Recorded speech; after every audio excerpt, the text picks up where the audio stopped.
Boa noite a todos vocês que estão acompanhando o nosso Didaquê. Nós já vamos para a nossa 16ª aula. Se você ainda não pegou as aulas anteriores, elas estão disponíveis neste canal do YouTube.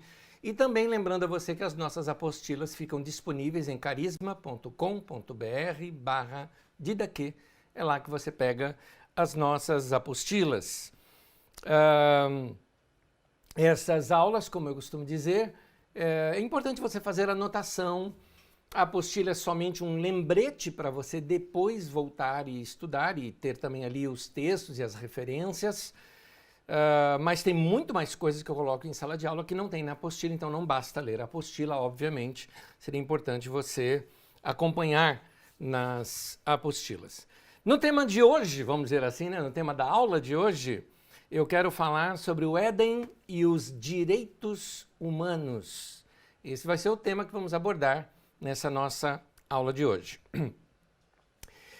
A leitura dos textos é importante porque a leitura dos textos é importante nós lermos com a mentalidade de alguém que está lendo poesia. Por quê? Porque os textos bíblicos, ao serem escritos, eles não foram escritos com uma lógica na qual nós usamos nas nossas literaturas hoje. Mais ou menos, eu diria, depois da Revolução Industrial para cá, nós queremos uma mentalidade de cronômetro,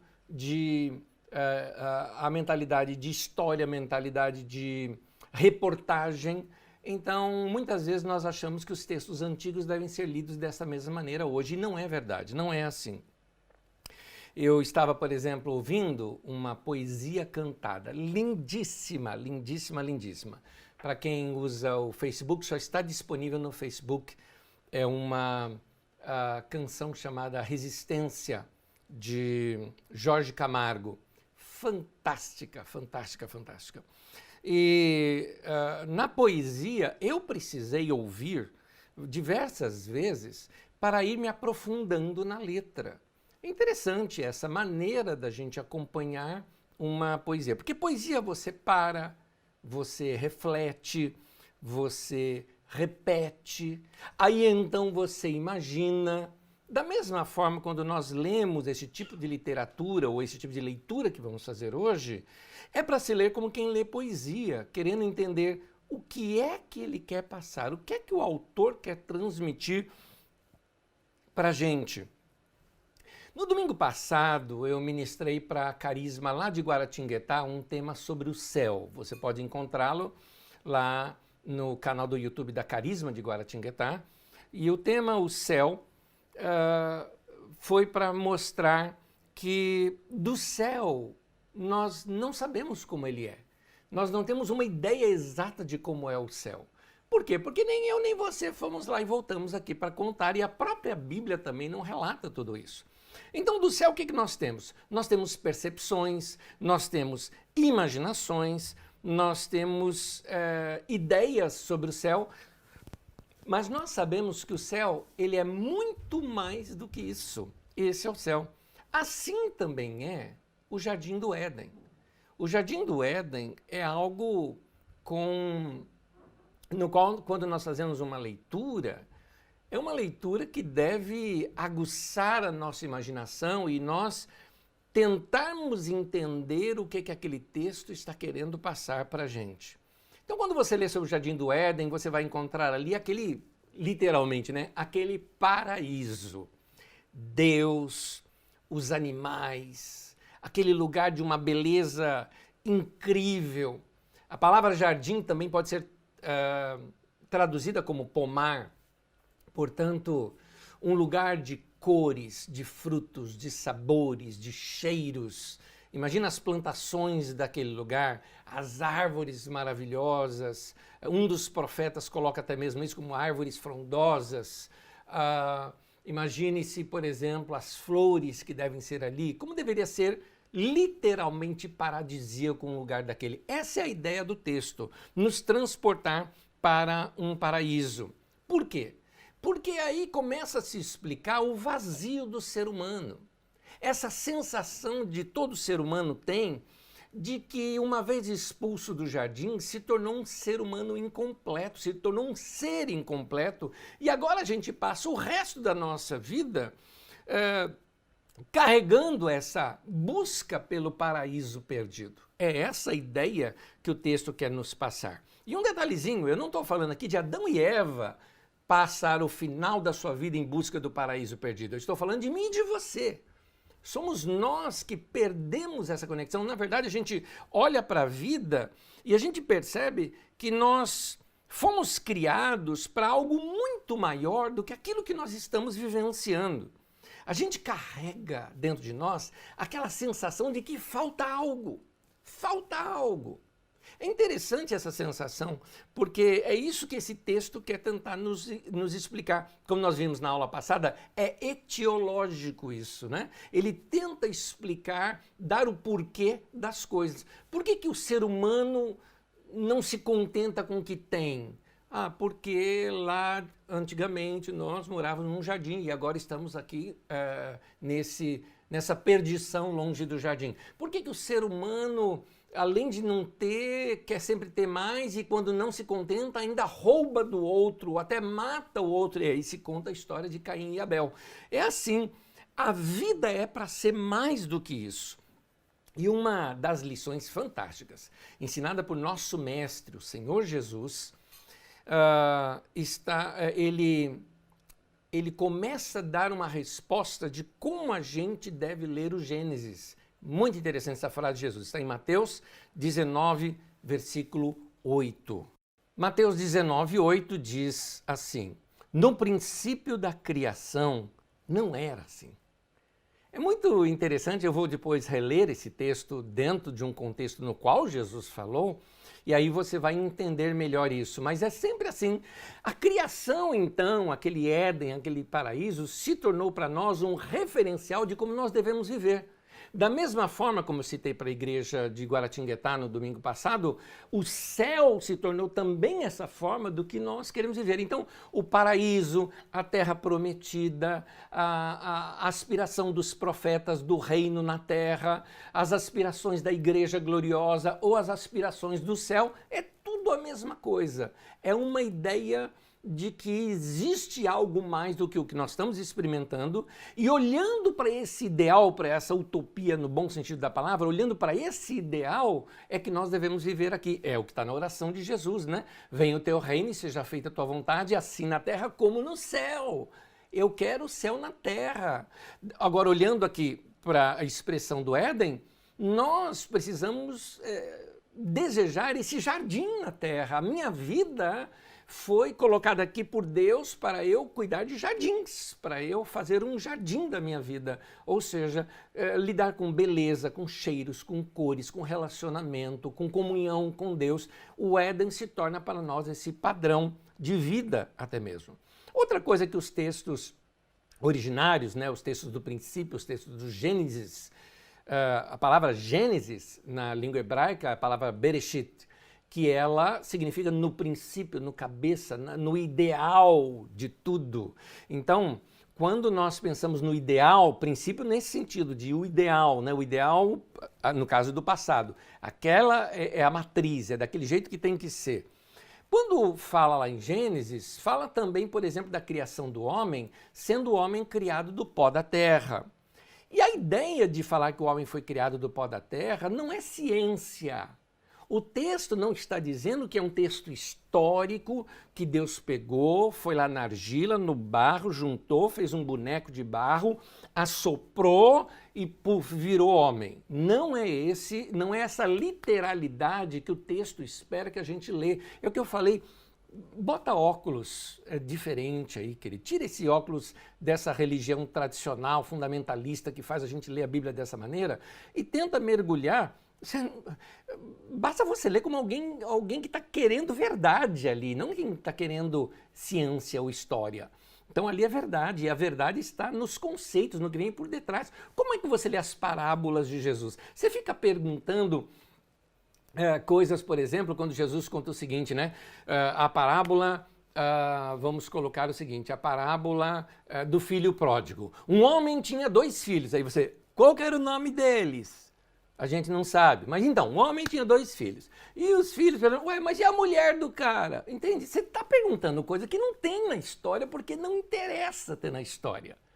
Não interessa ter na história porque não é o que a história quer te passar. A história quer te passar um conto por detrás daquilo tudo. Anésio, mas para mim isso daqui tem que ter acontecido, senão eu não vou acreditar em mais nada. Eu já citei isso na aula passada, então quer dizer que se eu te contar que Visconde de Sabugosa nunca existiu, você vai falar, então eu não acredito que Monteiro Lobato existiu. Oh, para! Aprenda a ler literatura. Esse texto é isso, é uma literatura, mas que por detrás dela ela foi inspirada por Deus, portanto tem revelação de Deus por trás desse texto. É assim que a gente precisa ler esse texto. Então a gente lê aqui, era Adão e Eva, Caim e Abel. Caim matou Abel e fugiu e construiu uma cidade, e foi para a cidade de Nod com a sua, e gerou filhos e filhas. Aí você começa a perguntar, casou com quem? Como era o nome da mulher dele? Mas não era só Caim e Abel que tinha no mundo? Casou com quem então? E os outros filhos? E aí você começa se perguntar algumas coisas que o texto não se propõe a responder. Como é que ele foi para as terras de Nod? Já existia Nod naquele tempo, né? Já existia essa cidade? Você percebe? Então, são coisas que a gente precisa ler o mesmo texto, mas de uma outra maneira, porque ele tem coisas importantíssimas para nós. Por que diz, então, que o homem foi criado do pó da terra? Ou da argila, vamos dizer assim. Quando você entende isso, cá entre nós, você já entendeu. Quando você entende isso, você percebe essa ligação do ser humano com a terra. Percebe a sua ligação com a terra. Eu gosto de dar esse exemplo aqui. Muitos de vocês já me ouviram esse exemplo diversas vezes, porque ele é ótimo, eu acho. Imagina um dia em que você está muito cansado, estressado, teve um dia terrível, terrível assim, intenso no seu trabalho, de forte desgaste mental, emocional. Sabe aquele dia que você parece que pega em tudo dá choque, não é? De tão tenso que você está. Você sai do seu trabalho, vamos imaginar que você tenha condições de parar o seu carro num bosque lindíssimo, e aí você vai caminhando por aquele bosque, no meio daquelas árvores, tem um riozinho limpo ali. Bom, não é em São Paulo, né? Então, tem um riozinho limpo, né? Ali. E aí você pega naquele dia que está calor, mas você está naquele lugar fresco, cheiro de mato, tira o seu sapato e meia e pisa naquela aguinha do rio, sentado na beirada, mexendo ali os pés, ou pisando um pouquinho ali no fundo do leito, no barrinho ali, por exemplo, pisa naquela terra. Meu Deus! Isso é que é uma sessão de descarrego, não é? Isso é que é sessão de descarrego. Você percebe aquela sensação de alívio, não é? Minha avó, muitos anos atrás, ensinava a gente a fazer uma tal de salmoura, né? Que era pegar uma bacia com água quente, sal dentro, botar os 2 pés lá e ficar. Você percebeu essa ligação que a gente tem com terra, com água?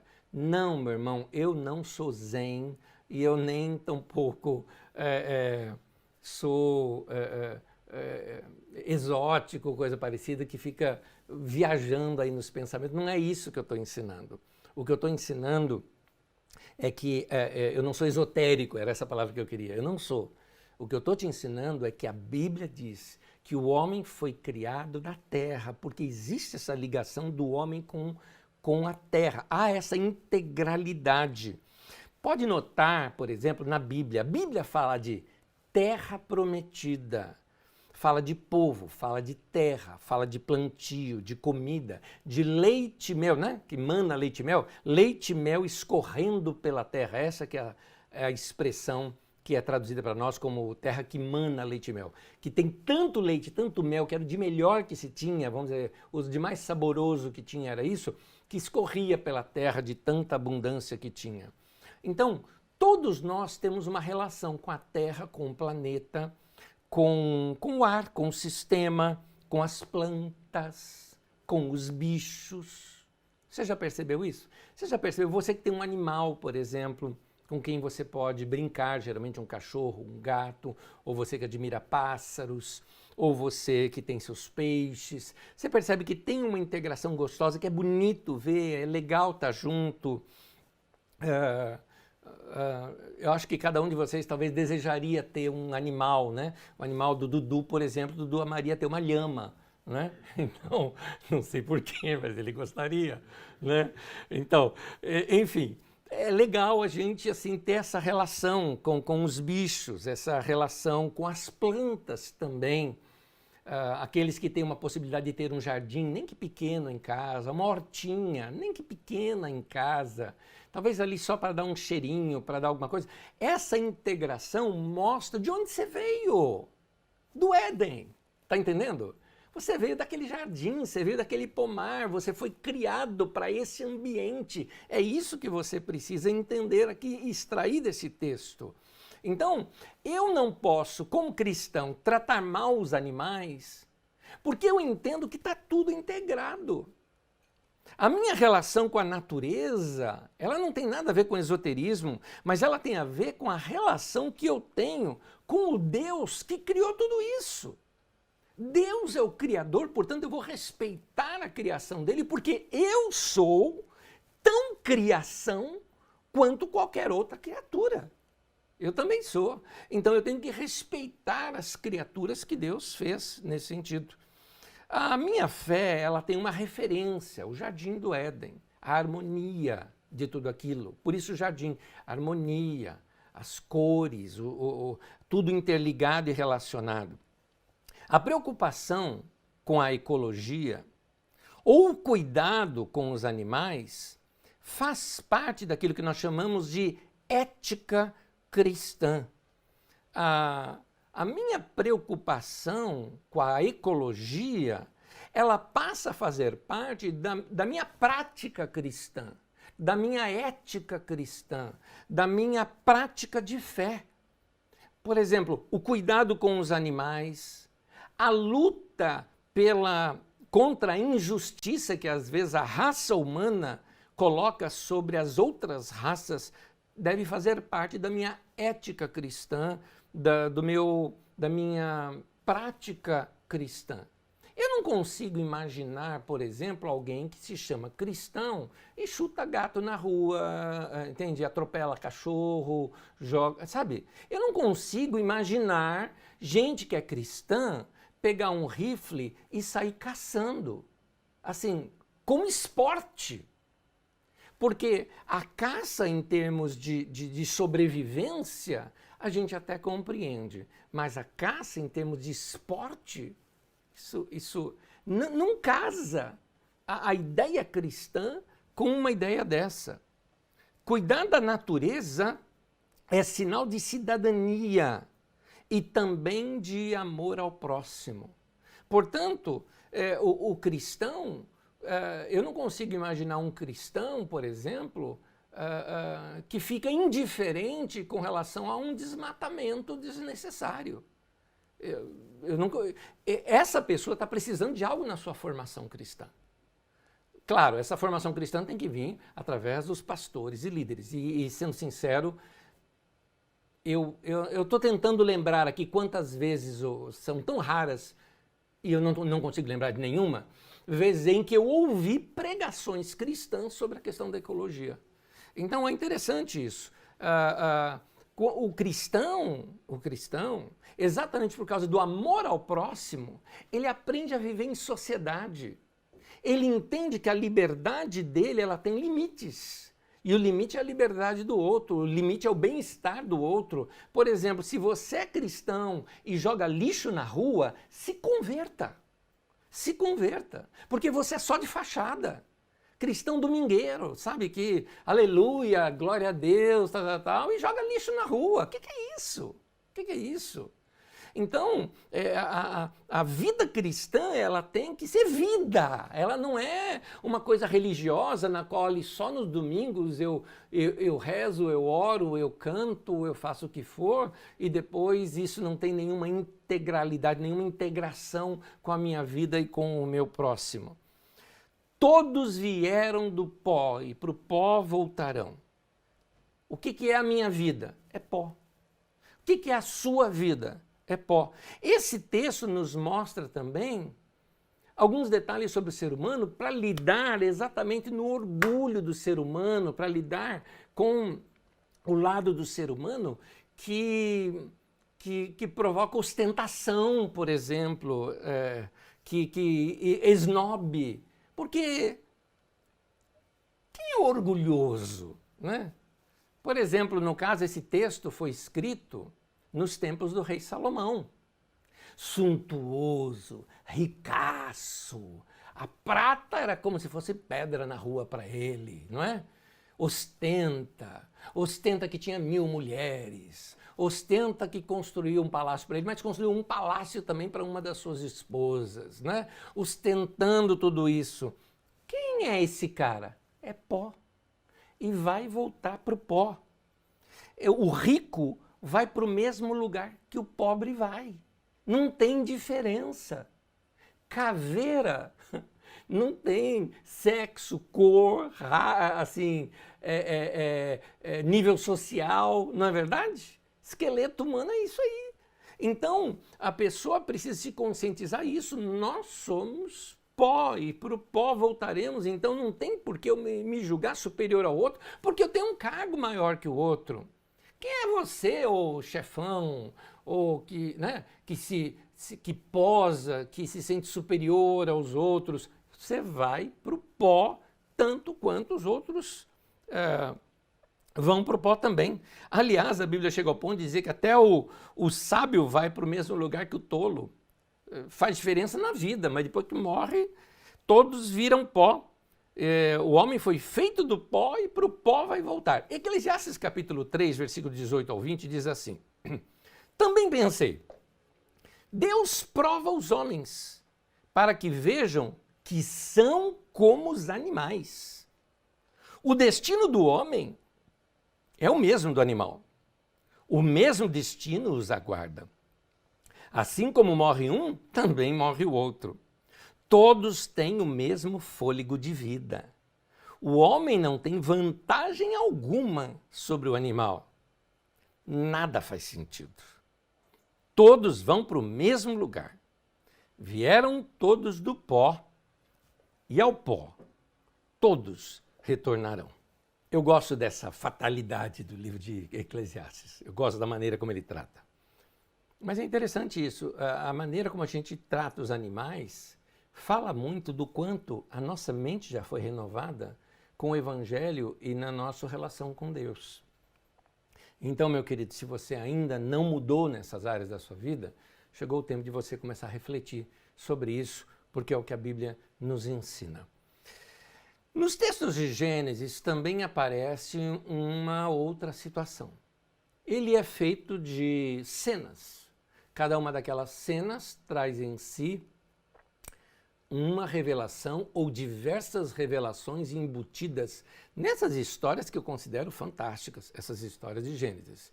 Pelo menos como mitologia, como etiologia, ou como base, ou como parábola, né, para uma revelação, elas são fantásticas, muito bem elaboradas. E tem mais uma que aparece, quando o homem e a mulher é enganado por uma serpente. Vamos ler o texto, começa aqui, Gênesis 3, versículo 1 ao versículo 6, diz assim: Ora, a serpente era o mais astuto de todos os animais selvagens que o Senhor tinha feito. Ela perguntou à mulher: Foi isso mesmo que Deus disse? Não comam de nenhum fruto das árvores do jardim? Respondeu a mulher à serpente: Podemos comer do fruto das árvores do jardim. Mas Deus disse: Não comam do fruto da árvore que está no meio do jardim. Nem toquem nele. Isso aqui foi acréscimo de Eva, tá? O texto que Deus fala com ela não diz isso. Do contrário, vocês morrerão. Disse a serpente à mulher: Certamente não morrerão. Deus sabe que no dia em que dele comerem, seus olhos se abrirão e vocês, como Deus, serão conhecedores do bem e do mal. Quando a mulher viu que a árvore parecia agradável ao paladar, era atraente aos olhos e, além disso, desejável para dela se obter discernimento, tomou do seu fruto, comeu-o e deu ao seu marido, que comeu também.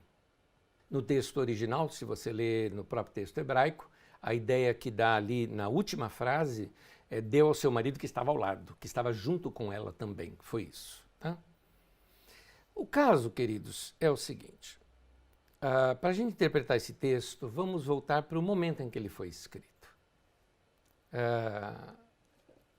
A Bíblia não está querendo dizer que no passado existiam cobras falantes. Não é isso. E nem que as cobras eram como um bicho preguiça, não é? Que ficavam sobre as árvores e que depois ela tem que ficar como ela é hoje. Os textos bíblicos estão querendo, como eu disse, mostrar outra coisa ali no texto. Uma das coisas que, obviamente, nos passa despercebido é que os autores desses textos, lembra-se que na aula passada e retrasada, eu falei com vocês sobre Salomão e mostrei como Salomão abafava todo tipo de revolta contra ele. Pois bem, você deve se lembrar, por exemplo, como é que Salomão abafou a revolta de Jeroboão, por exemplo. Ele ia matá-lo, Jeroboão que buscou asilo político no novo faraó que estava lá no Egito, que já não era mais amigo do Salomão. Então, você vê aí uma outra situação. Então, o Salomão, você não tinha essa liberdade de fazer críticas ao que ele vinha fazendo. Até porque ele estava enriquecendo, ele era o poderoso, ele tinha exército, ele tinha tudo. E ai de você se levantasse contra. Então, estes sábios fizeram da maneira mais sutil possível. E a maneira sutil está aqui nesses textos todos. Eu não sei se você percebe isso em todos os textos, mas você vai percebendo, até o final dessa aula, você vai percebendo como todos os textos giram em torno da mesma situação. É uma crítica sobre o engano que aconteceu com Israel de ter comido deste fruto da tentação de querer se parecer uma potência como o Egito. Este engano de Israel fez com que Israel se descaracterizasse. Depois você vai ver na história de Caim e Abel a mesma coisa. Então, aqui começa, a partir daqui a gente já entender algumas coisas. Primeiro, a serpente era um símbolo do Egito. Os faraós tinham aqui bem na sua testa, eu não me lembro o nome daquele, não é coroa que se fala, mas daquele chapéu, vou chamar assim, tá? Que o faraó cobria a sua cabeça. Bem ali no centro tinha o símbolo de uma serpente. Por que razão? Para os egípcios, a sabedoria vinha da serpente. Então, aquele era uma ideia da sabedoria dos deuses, no qual o faraó era uma encarnação dos deuses ali na terra. Portanto, a ideia da serpente era certamente o seguinte: a sabedoria do Egito, a ideia do Egito, o sistema do Egito. Então, Eva, tendo sido seduzida pela serpente, representa essa época em que os governos de Israel, especificamente ali o de Salomão, foram seduzidos pela mentalidade do Egito. A partir dali, Israel deixou de ser aquela nação onde tudo era compartilhado, eles sofreram uma grande discrepância social, porque assim era o Egito. Mas Salomão não enriqueceu, a nação não enriqueceu. A nação não, Jerusalém, a capital, onde ele morava. Todo o dinheiro era usado no entorno de Salomão. O povo do norte que ficasse na pindaíba. E foi isso mesmo que aconteceu, tanto que eles se revoltaram contra o estilo de governo de Salomão quando foi para ser o próximo rei, que era Roboão, que nós já estudamos até esse ponto nas nossas aulas. Os líderes da nação perderam a sua simplicidade. Os sacerdotes se tornaram corruptos. Os líderes se tornaram snobs, luxuosos. Navios traziam produtos importados para eles, animais exóticos como macacos e pavões, para que essa alta sociedade tivesse ali o seu comércio de luxo. E o caso é que quem pagava por tudo isso era o povo pobre. Eu tenho que explicar essas coisas porque isso não existe no Brasil, né, gente? Isso aqui não existe no Brasil, a gente sabe, né? Então, faz de conta que é desse jeito. Na verdade, gente, vamos ser bem honestos, o Brasil sempre teve essa discrepância. Isso aqui não é coisa dos governos atuais. Não é mesmo. Se você voltar lá para o golpe da República, você vai ver os primeiros momentos da República Brasileira, que coisa terrível que era. Se você ver a Revolução de 30, como é chamada, né? Era para acabar com esse monopólio que havia, mais de São Paulo sobre o Brasil, né? Era a teoria do café com leite, né? São Paulo, Minas, mas principalmente São Paulo, não é? Que tinha tudo isso, é como se o Brasil se libertasse das garras de São Paulo, foi aquela Revolução de 30 liderada por Getúlio Vargas. Então, você nota que o que aconteceu lá em Israel não foi diferente. Eles pegaram o modelo ali do Egito e trouxeram para Israel, e aquilo descaracterizou completamente aquela nação, que seria boa. Lembra? Volta lá atrás. O que deveria ser a nação de Israel? Deus disse para o patriarca, para o Abraão, em ti serão abençoadas todas as famílias da roça. Sabe outra forma de traduzir o mesmo texto? As famílias da roça serão também participantes da mesma bênção. Ou seja, teriam vez, teriam voz, todos com chance de crescer. Não é o que existia ali em Israel. Era a injustiça estabelecida na nação. Tinham deixado de ser um paraíso, tinham deixado de ser um Éden, tinha deixado de ser a terra prometida, a terra da promessa, que mana leite e mel, a terra que era um grande pomar de justiça, agora estava produzindo cardos e abrolhos. As ervas daninhas que destroem uma nação tinham agora brotado também em Israel. E o texto, lindíssimo esse texto de Gênesis, ele começa a falar agora da mulher. Ele está tentando responder, por que a mulher é desse jeito hoje? Por que a subalterna e tudo mais? Por que o ser humano convive com a culpa? Por que o trabalho não satisfaz? Não esqueça que eles trabalhavam muito, lembra? Você deve se lembrar disso. Quando terminou o governo de Salomão, que aquele grupo lá do norte, em Siquém, chamou Roboão para uma conversa, o que eles reclamaram? Pesados trabalhos. Ou seja, nós estamos trabalhando demais e o dinheiro não dá. É imposto e mais imposto e mais imposto e mais imposto, e daqui a pouco vem o governo querendo criar um novo imposto, não é? E aí vem imposto, e eles falam, para com isso que a gente serve, para. Nós não estamos querendo, não somos contra, nós somos contra essa mentalidade do Egito. Vamos voltar a ser Israel. Era isso que eles queriam. Tanto que quando eles não entraram em acordo, eles falaram, de volta às tuas tendas, ó Israel. Vamos voltar a ser o que a gente era antes. Mateus 19, 8, e agora eu quero lê-lo e colocá-lo dentro do seu contexto. No princípio da criação não era assim. É Jesus quem diz isso. Hoje, muitas mulheres são capazes dos seus maridos. Eu quero fazer aqui uma crítica pública a uma cantora evangélica e a MK que produz essas músicas por detrás, que fizeram um clipe de uma mulher que ela é violentada pelo marido, ela apanha do marido, e na música diz que ela tem que jejuar e orar pelo marido. É isso que ela tem que fazer. Ela não tem que fazer isso, ela tem que discar 190. Aí ela ora e jejua. Ela pode fazer tudo isso. Ela deve orar pelo marido? Deve. Mas deve denunciar esse indivíduo para a polícia. Agora, eles refizeram tudo mais, mas foi o vídeo de maior dislike que teve na internet agora nessas últimas 2 semanas, foi esse daí. Então, isso mostra uma mentalidade de opressão do homem sobre a mulher. E a mulher tem que aguentar calada, tem que orar, afinal ela é serva de Deus, ela tem que orar, ela tem que buscar a Deus. Sim, minha irmã, ore, sim. Busque a Deus, sim. Creia que seu marido pode mudar, sim. Mas se ele te bateu, corra na polícia e denuncie. Direitos da mulher. Por que razão? Porque é injusto a mulher ter... Essa ideia de submissão da mulher com o homem não é uma ideia bíblica. Vou te explicar. Nos tempos de Jesus, chegaram para ele os fariseus e disseram o seguinte: o homem pode divorciar da sua mulher por qualquer motivo? Porque Moisés deu carta de divórcio. A resposta de Jesus foi: vocês não entenderam nada. Vocês não entenderam nada.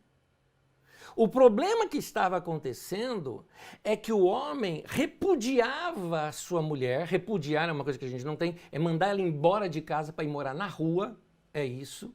E ela não poderia se casar com outro porque ela era propriedade dele, e ia lá morrer de fome, é um castigo. É uma danação, ou seja, você está mandando-a para a morte, é isso. Então Moisés fala, dê-lhe carta de divórcio, ou seja, dê a ela o direito de recomeçar a vida de uma outra maneira. Era isso que Moisés tinha dito. E aí, esses homens, eles achavam que podia se divorciar da sua mulher por qualquer motivo. Por que razão? Porque na cabeça deles, a mulher deles é uma propriedade deles. Se você compra um aparelho, o aparelho não funciona, é seu direito de jogar fora o aparelho. Os homens pensavam assim, eu comprei essa mulher. Se eu comprei, ela é minha. E se eu não gosto, eu jogo fora. Era assim que os homens pensavam. Quando trouxeram isso a Jesus, ele falou essa frase, no princípio, não era assim. Ele não podia discordar que Moisés deu carta de divórcio. Deu. Mas ele falou, mas não era para ser assim. Não era. Aí Jesus começa a se apoiar no texto de Gênesis, no princípio. No princípio não era assim. Por quê? Porque no princípio, na ideia inicial, naquilo que a gente tem que imitar, mostra que a mulher, ela foi criada por Deus do lado do homem. O que isso faz diferença, né? Isso faz toda a diferença. O que Jesus está querendo dizer é o seguinte, ela não é posse do homem. Adão não comprou Eva. O texto é claro, Deus deu sono no Adão, o Adão ficou dormindo ali, uma anestesia geral no cara, tirou uma parte da sua lateral, fez a mulher e apresentou para ele essa mulher. Note, mulher foi tirada do lado, aqui você já conhece isso, não foi tirada do calcanhar para não ser pisada pelo homem, também não foi tirada da cabeça para ela pisar em cima do homem, ela foi tirada do lado porque ela é uma companheira, é para estar ao lado. Segunda coisa, Adão não comprou Eva, Adão não negociou a Eva, Adão não fez nada, ele estava dormindo, nem participou da criação de Eva. Foi Deus quem fez a mulher. Ponto. Ela é criação de Deus tanto quanto Adão. Ponto. Então, Adão não era dono dela. Ela era uma companheira. Direitos iguais. Tanto que o outro texto da criação, o texto eloísta da criação, já coloca isso de uma outra maneira. Já coloca assim, Deus fez homem e mulher, macho e fêmea os criou. Ponto. Tirou essa ideia toda de primeiro homem, depois ter sido criada a mulher, porque isso estava sendo levado como primeiro homem, depois a mulher. Se for pensar isso em termos de criação, meu querido, quem é criado depois geralmente sai melhor, não é? Então, eu acho que as pessoas interpretam mal aí o negócio. Mas esse texto, Jesus apela lá para o princípio. O princípio era assim. Então, nos tempos de Jesus, o homem comprava a mulher e se sentia no direito de ser dono dela. Jesus está dizendo, no princípio não era assim, o homem não era dono da mulher. É isso que Jesus está querendo mostrar. Eram parceiros, eram companheiros, tudo se decidia junto. Portanto, não tem espaço para machismo nas escrituras sagradas. Tem uma coisa que eu gosto de reclamar, sim. Eu fiz isso, não sabia, era assim na minha sociedade, é assim até hoje, mas eu considero injusto uma coisa. Por que ao me casar, por exemplo, eu me casei com a Magda, por que ao me casar com a Magda tomou o meu nome e não eu dela? Por que razão? Você percebe um machismo institucionalizado na nossa sociedade? Ninguém nem pergunta por quê, porque é normal, é comum. Já mostra o seguinte, que a mulher, ela sai, então, ela perde o nome dela. Algumas mulheres, nem o seu sobrenome ela mantém. Ela já toma o sobrenome do marido. A mulher, ela abandona a sua história, ela abandona a sua criação, ela sai da casa dos seus pais e vai morar com esse cara que se passa a ser, entre aspas, um dono dela porque põe o nome dele sobre ela. Pensa aqui comigo. Jesus disse, não era assim no princípio. E não era mesmo. Vamos lá? Tente se lembrar um texto que você já ouviu tudo em casamento, que Jesus cita esse texto, e está em Gênesis. Diz assim, deixará o homem, o seu pai e a sua mãe, e se unirá a sua mulher, e serão ambos uma só carne. Conhece esse texto, não é? Volta no texto e pensa. Deixará o homem o seu pai e a sua mãe. Não está dizendo que a mulher ia deixar o pai e a mãe dela e se unir ao homem. Diz que o homem é que deixaria a família dele para se unir à sua mulher. Você percebe que até o texto bíblico mostra de uma maneira diferente isso? Pois é. Mas a nossa sociedade, às vezes, trata isso de uma outra maneira.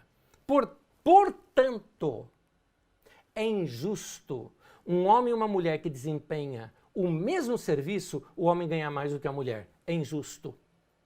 É injusto quando você tem um cargo numa empresa de liderança, tem um homem e uma mulher concorrendo, se opta pelo homem e não pela mulher, por motivos de que ela pode vir a ser mãe ou algo parecido. É injusto. E nós, como cristãos, como ética cristã, como vida cristã, nós devemos nos opor a esse tipo de coisa. Então, eu acredito que, ao ler esses textos, eles devem fazer o que conosco? Romanos 12. Transformai-vos pela renovação da vossa mente. Ou seja, a palavra de Deus renovando a nossa mente. Ou como diz no texto do Novo Testamento, salvando a sua alma, não é? A palavra de Deus ela é poderosa para salvar as vossas almas. Ela vem salvando, curando, né? Restaurando, tornando você um homem melhor, uma mulher melhor, através de seguir os textos das Escrituras Sagradas. Falando ainda dos textos sagrados, o texto também fala sobre a culpa. Porque Adão e Eva pecaram e se esconde de Deus, e até hoje está tanta gente se escondendo de Deus. No princípio não era assim. No princípio era como? No princípio o ser humano tinha um relacionamento com Deus sem culpa, sem medo. Inclusive, passeava com Deus no jardim, no final da tarde, ou seja, para quê? Para ver pôr do sol. Era para isso. Né? Era esse relacionamento que se tinha com Deus. Hoje, eu me lembro, muito tempo atrás, ensinando para um grupo de pessoas sobre oração, e a gente aprende a fechar os olhos, baixar a cabeça para orar. Não tem nada de errado com esses gestos, é um gesto de respeito. Mas Jesus, diante do túmulo de Lázaro, levantou os olhos para o céu, olhos abertos, e falou com Deus, o oposto disso. O que mostra que o relacionamento com Deus pode ser na rua, pode ser em qualquer lugar, é um relacionamento sem culpa, porque Deus faz parte de tudo. É igual algumas pessoas, eu tenho medo de contar umas coisas para Deus. Como medo de contar para Deus? Como se Deus não soubesse? Então, é um relacionamento sem culpa no sentido de que, se eu pequei, eu vou confessar o meu pecado para Deus. E confessar não é contar. A palavra confessar, na língua grega, é homologel, é homologar, é dizer o mesmo que. É chegar para Deus e falar, Deus, fiz besteira, eu fiz. O senhor sabe que eu fiz, eu também sei que fiz. Estou arrependido, eu vou mudar, eu não vou fazer mais dessa maneira. Isso é homologar, isso é confessar, isso é se arrepender. Então, a culpa, Deus não nos criou para vivermos com a culpa. A culpa é incompatível com o nosso ser. Então, nesses textos das Escrituras, mostram essa comunhão livre e de livre acesso que Adão ali, no caso, tinha com Deus. Hoje, também falando sobre o trabalho hoje parece algo estafante. Lá nos tempos do Salomão, tinha aquela sensação de trabalho e não produz, não é? Eu estou trabalhando, mas não aguento de tanto pagar imposto e tudo mais. Eu trabalho para sobreviver, eu não trabalho para me realizar em algo que me dá prazer. Mas, no princípio, não era assim. Então, porque ali estava cuidando de um jardim. Deus colocou o homem no jardim para cuidar do jardim, zelar pelo jardim, dar nomes aos animais. Isso mostra de uma relação com a natureza. As coisas são assim hoje, mas não era para ser assim. Então, Nós devemos buscar de novo esse caminho do paraíso, que a gente começa a redescobri-lo em Jesus, quando a gente volta à nossa comunhão com Deus, quando nossos pecados são perdoados e a nossa mente começa a ser renovada e a gente começa a ser novamente agentes de implantação desse reino de Deus na terra, que é representado ali pelo Éden.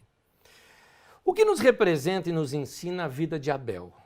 Vamos ver um pouquinho sobre Abel e Caim? Gênesis 4, de 1 a 8, diz assim. Adão teve relações com Eva, sua mulher, e ela engravidou e deu à luz Caim. Disse ela, com auxílio do Senhor, tive um filho homem. Voltou a dar à luz, desta vez a Abel, irmão dele. Abel tornou-se pastor de ovelhas e Caim, agricultor. Passado algum tempo, Caim trouxe do fruto da terra uma oferta ao Senhor. Abel, por sua vez, trouxe as partes gordas das primeiras crias do rebanho. O Senhor aceitou com agrado a sua oferta, mas não aceitou Caim e sua oferta. Por isso Caim se enfureceu e o seu rosto transtornou. O Senhor disse a Caim, por que você está furioso? Por que se transtornou o seu rosto? Se você fizer o bem, não será aceito? Mas se não o fizer, saiba que o pecado o ameaça à porta. Ele deseja conquistá-lo, mas você deve dominá-lo. Disse, porém, Caim a seu irmão Abel, vamos para o campo. Quando eles estavam lá, Caim atacou seu irmão Abel e o matou. Além, obviamente, da cena que certamente foi notícia nacional, que Salomão matou seu irmão, que era mais velho do que ele, Adonias, para assim assumir o reinado, a parte disso, que ao ler esse texto, qualquer israelita daquela época lendo esse texto, fala, aqui está falando do Salomão. Mas aqui é mais profundo ainda esse texto, não é só uma denúncia desse homicídio, é mostrando a causa de tantos outros homicídios. E aqui, para a gente entender, vamos detalhar um pouquinho Abel e Caim. Abel era pastor de ovelhas, o que representa claramente aos ouvidos, né, ou aos olhos daqueles israelitas, representa aqueles nômades do início da história dos hebreus. Lembra? Abraão, Isaac, Jacó, eles eram assim, pastores de ovelhas. Lembra o acampamento, lembra a pecuária, lembra o campo, lembra o interior. Cuidar dos rebanhos foi uma dessas primeiras atividades ali dos israelitas. Nessa primeira fase da história dos hebreus, não haviam casas nem cidades, pois não havia ali aquela agricultura de grande produção, não é, para as cidades. Não havia também indústria, comércios, serviços. Não havia propriedade de terras nem cercas. Portanto, os pastores, eles viviam em barracas, eram nômades, mudando sempre de um lugar para outro, à procura da melhor pastagem para o seu gado. E Abel representa esse povo nômade e pastor. A vida nômade em barraca ou tendas lembrava, além do mais, o tempo em que o povo da Bíblia andou acampado no deserto, antes de invadir as terras de Canaã. Esse trecho que eu chamo de a juventude do povo de Deus. Foi o tempo da formação desse povo, o tempo do seu noivado com Javé, do seu primeiro amor, aquelas declarações de fidelidade. Lembra de Josué, por exemplo, né? Decidam que vocês querem servir os deuses, eu e a minha família serviremos ao Senhor. Não é aquela ideia de alguém comprometido com Deus. Tem um texto em Jeremias 2:2 que fala sobre isso, onde mostra o povo, Deus dizendo, olha, eu me lembro, Deus está dizendo, eu me lembro dos seus votos de aliança comigo, como se ele fosse o noivo, Israel a noiva, né?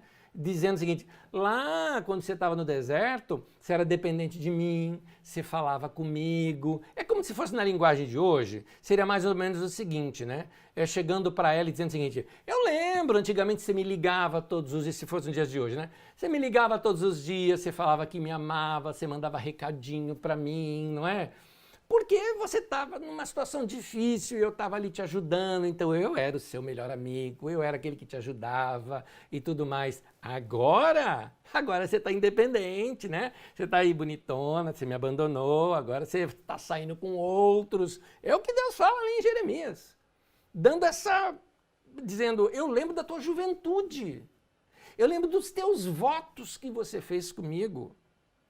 Abel, ele representa aquele momento de insegurança do povo que estava ali no deserto, dependente de Deus, e a fidelidade ali a Deus, que eles tinham para Deus, daquela vida nômade ali nos acampamentos de Israel, e obviamente a dependência que eles tinham de Deus. E Deus está dizendo, esse culto eu gosto. De gente que se relaciona comigo dessa maneira simples. Você vai ver que o texto aqui ele vai contrastar a simplicidade do que era Israel antes e agora Israel luxuoso e rico perdeu tudo isso com Deus. Vamos falar de Caim. O que representa Caim? Caim já representa a cidade. A agricultura fez o povo, aquele grupo, passar a morar no mesmo lugar. Construir casas permanentes em vez de tendas ou barracas removíveis. O cultivo da terra fixa fazia com que as pessoas ficassem ali no mesmo lugar, aquilo que nós chamamos de sedentários, e começa a lançar base para a indústria, para a construção, fazer coisas. É interessante, na leitura do texto, eu preciso passar algumas coisas aqui porque tem a ver com o texto hebraico. O texto hebraico, por exemplo, o próprio nome Caim, ele lembra, no texto hebraico mesmo, ao falar, inclusive em português dá essa, né? Quando você fala Caim, né, em português, lembra aquela batida do martelo na bigorna. Então, ou o som de uma araponga, por exemplo, tá? Para quem conhece a araponga, o som dela. Aquele barulho de martelo na bigorna, ok. Aquele som estridente de um martelo no ferro, né? Aquele som, o nome Caim lembra aquilo. O nome dos descendentes de Caim corresponde à profissão de cada um. Um deles, o nome original dele é como se fosse fazendeiro, ou guiador de bois, cuidador de bois. Fazendeiro no sentido assim, produção de carne em massa. O outro, músico, ou seja, o entretenimento das grandes cidades. E o outro, ferreiro. A partir daqui, uma pausa, para a gente fazer um parêntese, porque é importante você saber disso. Quando eu defendo que esses textos não foram escritos por Moisés, uma outra prova que não foi escrito por Moisés é esse termo ferreiro. Por que razão? Nos tempos de Moisés ainda não existiu ferro. Então, como ser um ferreiro ou ter a profissão de ferreiro quando não existiu ferro? Existiu bronze. Então, depois de Moisés, depois da Terra Prometida, é que você entra na chamada Idade do Ferro. A passagem da Idade do Bronze para a Idade do Ferro, ok? Então, para ser um ferreiro, um manipulador do ferro, note que a manipulação do ferro já era conhecida em Israel. Então, esse escritor, certamente é de uma época posterior. Por isso, já na época de Salomão, quando isso já era fortemente usado em Israel. Na época de Davi ainda o ferro não era bem usado em Israel, os filisteus é que tinham o conhecimento do ferro, então isso acontece mesmo na época de Salomão. Uma filha de Caim, ela se chamava Naamá, que significa atraente, agradável ou prazerosa. Detalhe, essa expressão sim com conotações sexuais, sim. Essa conotação. Alguns chegam até a dizer, alguns rabinos dizem, por exemplo, que é a criadora ou a mãe das prostitutas, por exemplo. Porque aí está falando de cidade, então está falando de construção, de ferro, está falando de fazendeiros, está falando de música, de prostituição, de show, né, daquela coisa toda do entretenimento. É disso que está falando essa linhagem de Caim. Caim foi o pai, então, dos fazendeiros, músicos industriais, prostitutas, o pai da cidade, o pai da nova civilização. Guarda, da nova civilização. Exatamente o que os profetas, eu vou chamar assim, que estavam escrevendo esse texto, estão combatendo.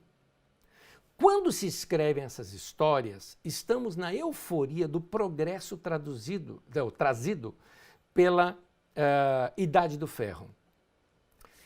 Mas o que você vê, porém, é violência. É isso que você vê. Nas cidades tinha o quê? Violência, brutalidade da cidade. É Lameque, por exemplo, um descendente de Caim, falando em assassinato e vingança num texto que segue-se aquele texto que nós lemos. É a destruição daquela antiga igualdade. Cada qual na sua tenda, cuidando do seu rebanho, ou debaixo da sua videira e da sua figueira, como poeticamente se citava nos tempos de Salomão. E aí vem mostrando que o Senhor ele não se agrada disso. O que o Senhor quer de nós? Ele quer sinceridade, Ele quer honestidade, Ele quer solidariedade. Ele quer aquela mesma fidelidade do tempo quando o povo vivia acampado no deserto. Deus é contra o progresso? Não, gente. O texto é contra as cidades? Não. O texto é contra o que isso produz. O texto é contra perder a simplicidade. O texto quer mostrar que Deus se sente adorado pelo culto do pastor e nômade Abel e não se sente adorado pelos fundadores das cidades de Caim. É isso que o texto está mostrando. Deus está mostrando que ele se sente adorado pelo povo simples, pelo povo pobre, que às vezes não tem nada o que oferecer, do que esses que simplesmente fazem tanta sofisticação que está tão bonito que nem Deus está ali, entendeu? Como disse o Jamê, o meu pastor, ele disse assim uma vez, ele falou, tem cultos que são tão bem produzidos e são tão impactantes e é um show tão lindo que o Espírito Santo vai embora e ninguém nem percebe. Exato, porque estamos hipnotizados com o show. Então, o que é que Deus busca? Deus busca o coração e não a sofisticação. É isso, era um contraste. Porque é interessante, Davi estava lá, ele tinha o palácio dele, Davi era rei, mas vai ver o coração do Davi. Coração derramado diante de Deus, aquele cara apaixonado por Deus, aquela maneira dele servir a Deus, os cânticos que ele fazia. A primeira coisa que Davi faz, trazer a Arca da Aliança, coloca numa tenda aberta a todo o público. O que Salomão faz? Coloca num templo, a isola lá no fundo, só o sumo sacerdote poderia vê-la. Você percebe isso? Percebe a diferença? Davi traz a arca e só os levitas é que poderiam carregá-la. Porque os levitas eram o quê? Servos do povo, isso que era o levita. Levita não é cargo alto, é o contrário. Levita é o peão do povo, é os servos do povo. Eram eles que carregavam a arca. Salomão faz um grande evento e o próprio rei preside aquele evento. É com esse contraste que o profeta que escreveu esse texto está denunciando. Por que Caim matou Abel? Caim matou seu irmão por inveja. Em Gênesis, o ser humano é um ser que vive em busca do paraíso perdido. É assim que Gênesis tenta explicar essa vontade do ser humano de querer algo que ele não atingiu. Essa sensação que você tem e que eu tenho e que Deus disse, o pecado está na sua porta o tempo todo, essa sensação de que você acabou de ganhar um celular novo e daqui a pouco você olha para o vizinho e o dele é o Plus, é o novo Plus. E aí você já não quer mais o seu, você quer o dele. Então, é essa sensação que faz o ser humano matar alguém por causa de um celular. Porque ele vê o do outro, ele quer roubar o do outro, o outro não quer roubar, então ele mata para obter aquilo na rua, por exemplo. É a inveja, é o desejo do que é do outro. Quando eu perco essa visão, ou do paraíso Éden, ou do paraíso céu, esse utopos, né, como eu explico naquela mensagem sobre o céu, do não lugar, eu perco esse ideal, eu fico procurando o que eu não tenho na vida do outro. Quando eu perco esse entendimento de que existe um modelo de como o ser humano deve ser, quando eu perco a ideia de como eu deveria ser, então eu me desumanizo e eu passo a desejar coisas. E essa falta nunca vai ser suprida. Começo então a desejar o que é do outro. Eu olho para o meu irmão, o jeito do cara, aí eu começo a desejar o que é dele. Caim, ele era o filho mais velho. É outra lição que a gente tira desse texto. E Deus optou pelo mais novo. Naquela cultura, lá no Oriente, o queridinho da família era o mais velho, não era o caçula. Quando morria o pai, era o mais velho que assumia o lugar do pai e acabava ganhando todo o prestígio e autoridade. Então, ele se tornava o senhor de servos e de servas e ganhava muito poder, a sua opinião era respeitada na sociedade. Pela lógica, era Caim quem deveria ser o queridinho de Deus, mas Deus mostra que a sua preferência era pelo menor, pelo Abel. Por quê? Porque faz parte de Deus ficar sempre do lado do mais fraco. E aqui tem uma lição importante, primária nesta narrativa. Deus manifesta sua preferência pelos pequenos. Na nossa sociedade seria os pobres, os mais esquecidos, aqueles que não têm importância na sociedade. Deus tem preferência, sim, por esses, porque é justo. Sabe aqueles que não contam? Aqueles que parecem um poste na rua que você não percebe? Um refugiado que fugiu do Haiti ou da Venezuela ou da Síria, estão aqui em São Paulo e a gente os trata como se fossem mendigos na rua ou ambulantes que não merecem nem o seu cumprimento. Então, Deus tem os seus critérios bem diferentes da lógica humana. Deus não se impressiona com terno e gravata. Então, para a gente entender esse texto, este é mais um daqueles textos proféticos, onde o profeta recorre ao passado para dizer que o presente está errado e que precisa mudar. Salomão foi o rei mais rico da história de Israel e ele ficou conhecido também por ser o rei mais sábio e mais justo que havia na terra. Será que ele era isso mesmo ou foi propaganda enganosa produzida pelos escritos da corte? É uma boa pergunta.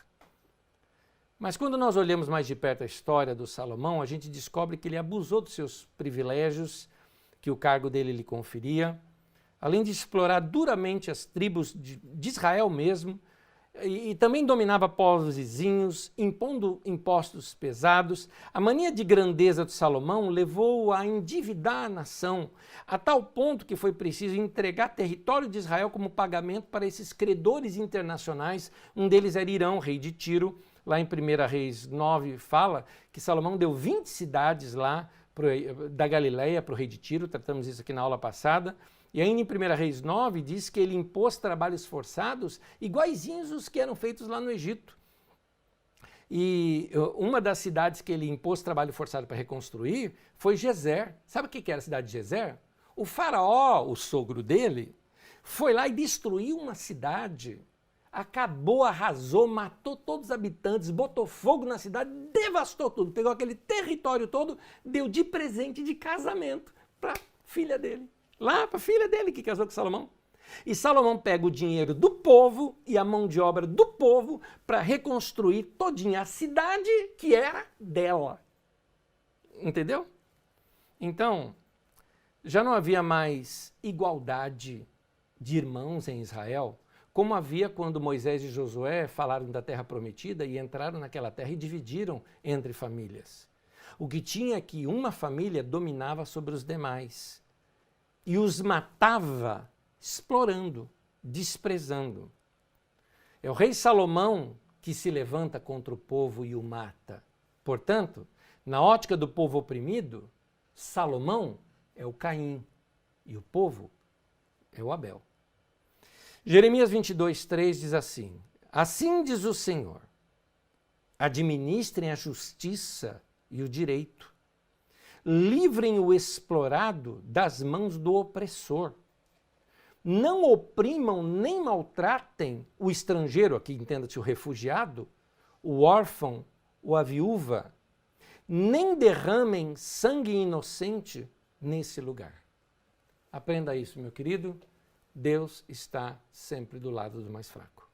Deus nunca apoia vingança. As narrativas, elas terminam com uma coisa curiosa até. Deus põe um sinal na testa do Caim. Que sinal é esse, querido? Não leva coisa ao pé da letra. Senão você vai falar igual alguns, não tem outra palavra, alguns ignorantes citam por aí, que, por exemplo, a raça negra é esse sinal que colocou em Caim. Por que não a raça branca? Porque pelo que a gente aprende história, a raça negra é anterior à raça branca, ou seja, é muito provável que o homem surgiu como sendo negro e ficou branco depois. Entendeu? A coisa pode mudar. Aliás, hoje eu falei com o irmão que cuida da nossa arte, quando foi colocar Adão e Eva, ele só achou Adão e Eva branco, branquelo. Até quando ele colocou, eu falei, meu, você colocou uns polacos aqui. Adão e Eva branco, olhos claros, tinha que ser negro, ou não é bem o negro africano, é aquele negro mais pro egípcio, ou seja, aquele chocolate forte, assim, sabe? Olhos escuros, não é? É assim que é o ser humano daquele tempo. É muito provável que os judeus antigos, né, ou aliás, os hebreus antigos, tinham essa característica muito parecida com o povo egípcio, né? Porque aquela região toda tem, desde a Mesopotâmia lá em cima até o Egito lá embaixo, essa característica étnica é praticamente a mesma. Então, Gênesis fala em 4,15 que se alguém matar o Caim, vai ser 7 vezes vingado. Ou seja, naquele tempo tinha um negócio de direito de vingança. Alguém fez algo contra alguém da minha família, eu tenho o direito de ir lá e fazer o mesmo contra ele. Aliás, tempos mais tarde veio a lei do talião ali, no Código de Hammurabi tem, né, o olho por olho, dente por dente, que depois vem aparecer, inclusive, nos textos das Escrituras. Então, aquela ideia de bateu, levou, fez alguma coisa, vamos dar de volta. Então, o problema é que precisava coibir essa forma de violência. Deus queria mostrar o seguinte, no princípio não era assim. Não era para ser desse jeito. Por isso, para que ninguém vingasse Caim, Deus falou, eu vou proteger o Caim, porque se forem vingar o Caim, eles vão ser tão assassinos quanto o Caim. É isso que era interessante. Deus precisava intimidar os outros esse desejo de violência. Você vê Lameque, que surge depois, em Gênesis 4, 23 e 24, ele ainda esnoba, falou, o cara pisou no meu pé, eu matei. E era um menino, estava nem aí. E se alguém vai vingar Caim 7 vezes, então comigo vai ser 70 vezes 7. Esse caso também, você pode notar, um narrado em Gênesis 34, quando um cara lá de Siquém, lá dos homens de Siquém, ele violentou Diná, uma das filhas do Jacó. Os irmãos dela fizeram o seguinte, fizeram uma coisa horrenda. Primeiro, o cara, não sei se arrependido ou não, se apaixonou pela Diná e quis se casar com ela. E ao pedir para se casar com ela, eles falaram, nós não podemos casar com vocês porque eles não têm aliança com Deus. E para fazer aliança com Deus, vocês têm que circuncidar. Circuncidar é cortar o prepúcio, né? Aquela pelinha que tem no órgão genital masculino. Então, os homens aceitaram, porque o pai determinou, vamos então todo mundo fazer essa aliança com esse Deus aí de Israel, vamos praticar isso daqui. Todos os homens lá passaram na faca, ou seja, uma operação. Quando eles estavam se recuperando, imagina, homem, você pode cortar uma pelinha assim, meu querido, que o cara vai ficar de cama 7 dias. Você já imaginou, sabe como é que é homem, não é? Pois é, quando eles estavam todos ali abatidos, quem sabe febris, os irmãos da Diná foram lá, puxaram a espada e mataram todos eles. E eles não tinham força para resistir. Horrendo, horrendo. Essa que é a lei do bateu, levou, né? Então, na narrativa de Caim, mais uma vez, vem aquela ideia. Lá no começo, não era assim. Porque quem vingava, quem cometia um homicídio, como foi o caso de Caim, sim, é interessante aqui um detalhezinho. Deus protege Caim não porque Caim não merecesse aquilo. Deus protege Caim para que as pessoas não perpetuassem a vingança. Ou seja, a vingança precisa acabar, a violência precisa acabar. Porque se alguém vai lá e mata o Caim, quem é lá da família de Caim fala, não, então eu tenho direito de ir lá e matar um daqui também, aí sai guerra. Aí está a base, meu querido, essa que é a ideia que eu quero te passar. Aí tem essa base do que hoje fazem as pessoas que lutam pelos direitos humanos. Que muita gente aí diz que eles são defensor de bandido. Não é defensor de bandido. Eu te digo uma coisa, o que é mais cristão? Eu tentar uma recuperação do cara, ou até mesmo isolá-lo da sociedade, se ele é um perigo para a sociedade, ele tem que ser preso. Eu não sou contra a cadeia, não sou contra os trabalhos de recuperação. Mas matá-lo? Matar vai resolver? O que você me diz que no centro do Evangelho, que é a cruz de Cristo, ao lado tem a outra cruz, né? A cruz de um ladrão que se arrependeu. No coração do cristianismo mostra que um homem pode se arrepender até mesmo nos últimos momentos da sua vida. Nesse texto das Escrituras, eles condenam o abuso de se fazer justiça pelas próprias mãos, como acontecia naquele tempo. Deus queria dar um basta na violência. O Caim sofreria assim. O texto fala do sofrimento de Caim. É aquela vingança da sua própria consciência que o texto descreve Caim a partir dali como um errante. Mostra a sorte de um criminoso como um homem infeliz, condenado a vagar pela terra, fugindo, né, de um suposto vingador. Essa que é a sensação que aterrorizava a mente de Caim. Alguém fala, não, mas bandido bom é bandido morto. Se você é cristão, meu querido, desculpe. Você precisa renovar a sua mente, ou até ainda, eu te digo que você precisa se converter. Porque cristão não pensa dessa maneira. Não alguém que carrega a cruz de Cristo como seu símbolo de perdão, e porque Jesus usou o mesmo texto de Lameque dos 70 V7 para falar de perdão. Então pensa aqui comigo. Vou te contar uma história real. Quando eu já tinha completado 18 anos de idade e eu costumava fazer evangelismo na casa de detenção em São Paulo, antigo Carandiru, pavilhão 9 e pavilhão 6. E lá, que eram os terríveis de São Paulo ou do Brasil, estavam presos naquele lugar. E ali eu vi muitos deles que se converteram. E alguns que passaram por tratamento psicológico, terapêutico e de reabilitação. Um deles, eu vim encontrá-lo anos depois. Se converteu, mudou de vida, virou pastor, se casou, tem uma família linda. E aí eu te pergunto, você tem coragem de chegar hoje para o filho daquele homem que ama o pai dele e adora aquele pai e dizer para esse menino, falar, ó, bandido bom é bandido morto? Você tem essa coragem? Então vamos pensar nisso. Deus, ele sempre perdoa e ele ensina que a gente deve perdoar. Quando eu digo perdão, não significa que a pessoa não tenha que ser presa. Por favor, não estou falando dessas questões de justiça. A justiça, ela tem que ser feita. Mas, infelizmente, Deus deu uma chance para o Caim e Caim não aproveitou. Deus deu a chance até para ele não cometer o crime. E ele cometeu, porque Deus falou com ele antes. Mas Jesus pega aquele mesmo símbolo lá do 70 V7, que é o que o Lameque, né, descendente de Caim, fala. Em Mateus 18, 21 e 22 diz assim, então Pedro aproximou-se de Jesus e perguntou, Senhor, quantas vezes deverei perdoar a meu irmão quando ele pecar contra mim? Até 7 vezes. E Pedro achou que estava abafando, né? Jesus respondeu, eu lhe digo, não até 7, mas até 70 vezes 7. E tem gente aí fazendo conta, quer dizer que então tem que ser até 144. Meu querido, não.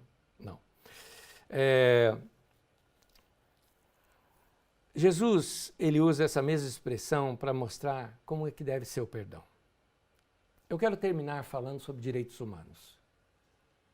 Quando a gente olha para o Éden, a gente tem que repensar como deve ser a nossa sociedade hoje. A Carta dos Direitos Humanos, a intenção da carta é nós termos cidades mais humanizadas, termos melhoria de convivência. Quando a gente pensa em termos de morte, essa história que tem aqui no Brasil hoje, principalmente aqui em São Paulo, né, e Rio de Janeiro, bandido bom é bandido morto. Eu acho que aqui falta para nós muita coisa ainda. Pra você ter uma ideia, nos anos de 2012 e 2013, juntos os 2 anos, a polícia inglesa, ela deu apenas 2 tiros. 2. Em 2 anos. O primeiro tiro que um policial deu na Islândia foi em 2002. Foi a primeira morte, na verdade, causada pela polícia. Aqui no Brasil, quando uma vereadora do Rio de Janeiro foi morta a tiros, foi encontrado na casa de um dos supostos criminosos 2 milhões de balas. 2 milhões de balas. Isso abasteceria a polícia inglesa por 1000 anos, para você ter uma ideia. A polícia inglesa ela foca em inteligência, investigação e prevenção. Hoje a polícia que mais mata e que mais morre no mundo é a do Brasil. Ao contrário do que muita gente acha que direitos humanos são inimigos da polícia, não. Eles são, na verdade, aqueles que querem ajudar a polícia. Você pode notar que qualquer pessoa que defende isso também defende treinamento, estudo. E eu defendo também bons salários. É isso que precisa acontecer. Então, brutalidade gera brutalidade. Gentileza gera gentileza. Todo país que faz parte da ONU, algo em torno de 200, assinam concordar com o texto dos direitos humanos. E tem aí com você alguns trechos da Declaração Universal. No item 1, todos os seres humanos nascem livres e iguais em dignidade e em direitos. Ou seja, o favelado tem o mesmo direito do empresário. Não pode um favelado ser abordado de uma maneira e o empresário de outra. Todo ser humano tem direito à vida, à liberdade e à segurança pessoal. Até o criminoso. Ninguém será mantido em escravatura ou em servidão. Serviço escravo é proibido. Ninguém será submetido à tortura. Todos são iguais perante a lei e sem distinção, não importa se é desembargador ou o que seja, todos são iguais perante a lei. Direito humano não é coisa de esquerda ou de esquerdista. Direitos humanos é coisa de gente civilizada. E nós, como cristãos, leia lá o código, procura. Não sei se você já leu o Código dos Direitos Humanos, a Carta Universal dos Direitos Humanos, criada pela ONU, lá em 48. Eu não sei se você já leu, mas leia. Veja se você consegue discordar de alguma coisa daquilo ali, principalmente pela Bíblia Sagrada. Veja se você consegue. Você vai ver que está em acordo com o espírito cristão. O Brasil é o país das Américas que mais matou defensores de direitos humanos aqui na América. E pasme, no ano de 2019, no mundo inteiro nós fomos o quarto do mundo que mais matou gente que estava defendendo direitos dos outros. Por isso, direitos humanos não é uma coisa nova. Eu tenho aí, por exemplo, coloca para mim o cilindro de Ciro. Este cilindro é uma peça fantástica que foi encontrada, uma peça arqueológica. Aí estão as leis de direitos humanos feitas por Ciro. Sim, o Ciro que aparece na Bíblia Sagrada. O Ciro, rei da Pérsia, que autorizou a construção do Templo de Jerusalém. Né? Este daí. E ali tem os direitos. E ele era contra a escravidão. Ali, lá naquele tempo, nós estamos falando de muitos anos aí antes de Cristo, acho que 500 mais ou menos antes de Cristo, tá? Para você ter uma ideia, 400 e pouco, 500 antes de Cristo. Nós vamos ainda estudar melhor isso mais adiante, porque ele faz parte de uma de nossas aulas. Meus queridos, que Deus abençoe você. Pensa e reflita em tudo isso. Olhe para o Gênesis e veja como é que você tem que viver. Olha para o Gênesis e veja como você, mulher, tem que tratar o seu marido, como você, marido, tem que tratar a sua mulher. Olhe para o Gênesis e vê como se adora a Deus. Quando eu falo Gênesis, eu estou falando desse trecho da criação que eu estou falando, tá? Desse trecho. Olhe ali e veja como é que você tem que tratar o seu irmão. Olhe ali e pensa o que você pensa sobre, refaça o seu pensamento sobre justiça social, sobre ecologia, direitos do próximo, como viver em sociedade, como andar em paz com todos. Vamos ter essa referência, como Jesus mesmo disse, no princípio, não era assim. Não era para ser desse jeito. Alguma coisa nós erramos lá atrás. Que Deus nos ajude a arrepender e corrigir os nossos caminhos.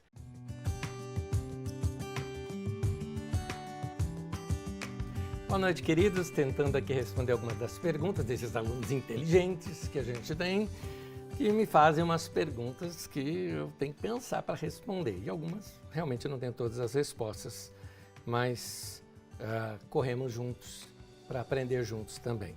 Marcos Ravena pergunta: algumas doutrinas não aceitam a mulher como pastora ou cargos de liderança. Diante do que você está falando, como discutir isso? Particularmente, ele está dando a opinião dele, acho essa proibição um absurdo. Inclusive, usa-se textos de Paulo para argumentar e defender essa proibição. Outras pessoas também aqui, alguns prós e outros contra, né, essa questão da...